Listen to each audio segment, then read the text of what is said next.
À Évreux, le quartier de la Madeleine s'est enflammé samedi soir. Suite à un appel sur les réseaux sociaux, des affrontements ont éclaté. 4 policiers ont été blessés. 4 jeunes, dont 3 mineurs, sont poursuivis pour rébellion et violence sur personne dépositaire de la loi. Le ministre de l'Intérieur a fermement condamné ces violences et envoyé des moyens supplémentaires à Évreux. Le reportage de Myriam Ibert et Bruno Bellamri. Les violences urbaines qui ont émaillé la nuit de samedi à dimanche dernier dans le quartier de la Madeleine à Évreux étaient de toute évidence préméditées.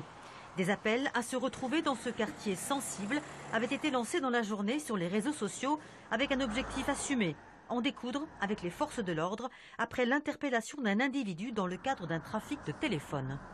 Le cheval de bataille de notre ministre, c'est la lutte contre les trafics.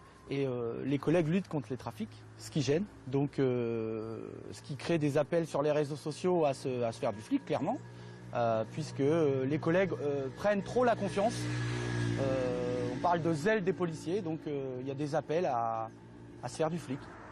Les policiers ont été accueillis par des tirs de mortier d'artifice et 4 d'entre eux ont été blessés, dont 2 sérieusement, et ce malgré les renforts venus de Mantes-la-Jolie. Si le ministre de l'Intérieur, Gérald Darmanin, a condamné fermement les violences et promis un renfort exceptionnel de 73 policiers pour la nuit suivante, l'annonce de l'affectation de 5 policiers supplémentaires à Évreux en mai prochain n'a pas suffi à apaiser les forces de l'ordre. Ça devient récurrent, les violences urbaines, la violence. Tous les jours, j'entends les collègues me dire que ça devient de plus en plus violent. On sent de l'agressivité, un sentiment d'impunité, lié aussi à un manque de réponse pénale, il faut le dire. Donc les collègues s'inquiètent. 6 jeunes de 12 à 20 ans ont été interpellés et placés en garde à vue le soir des faits.